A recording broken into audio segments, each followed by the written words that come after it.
Lors des années précédentes, nous avons appris que pour calculer l'aire d'un triangle, on utilisait la formule base fois hauteur divisé par 2. Donc, la mesure de la base, si on regarde dans le triangle ici, ce serait C, puis la hauteur H qui est ici. Pour un triangle rectangle, la base et la hauteur peuvent tout simplement être les deux côtés de l'angle droit qui est ici, donc base ici et la hauteur qui est ici. Dans le cahier 41-53, nous avons appris deux autres formules pour trouver aussi l'aire d'un triangle. Soit la formule d'Héron, qui nous dit d'abord calculer le demi-périmètre. Le demi-périmètre, nous devons additionner tous les côtés A, B et C, et nous devons diviser le tout par 2. Après, nous utilisons le P, qui est le demi-périmètre ici, puis on fait la racine carrée de P fois entre parenthèses P moins A, fois entre parenthèses P moins B, fois entre parenthèses P moins C.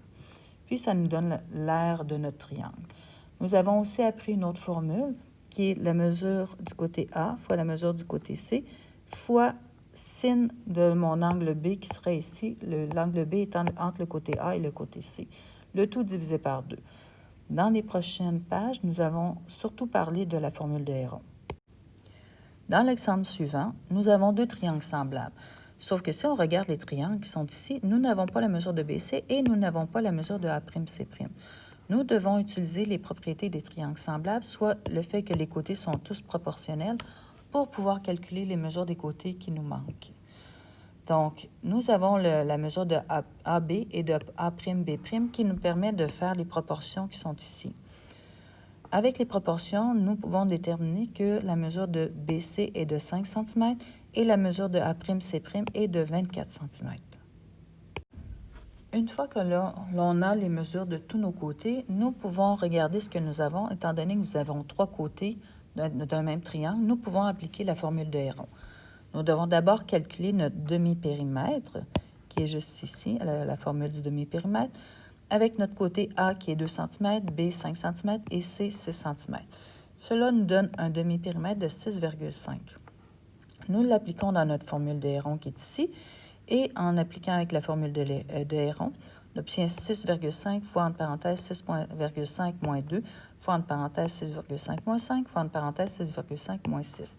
Donc, ça nous donne 6,5 fois 4,5 fois 1,5 fois 0,5, le tout racine carrée, puis ça nous donne un résultat de 4,68.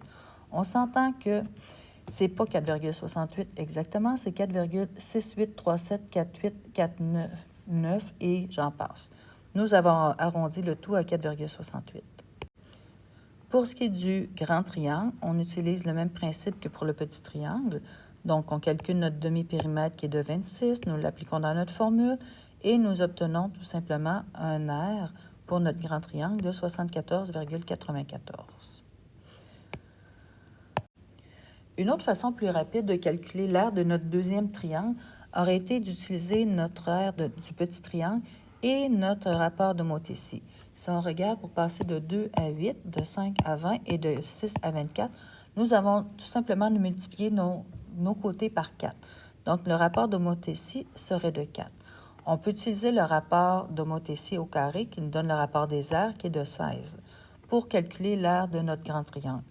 On aurait pu prendre l'aire de notre petit triangle, 4,68, le multiplier par notre rapport des aires 16, ça nous donne une aire de 74,88, qui est un peu différente de notre 74,94, et cette différence est due tout simplement à l'arrondissement que l'on a pris lorsqu'on a marqué notre réponse pour le 4,68.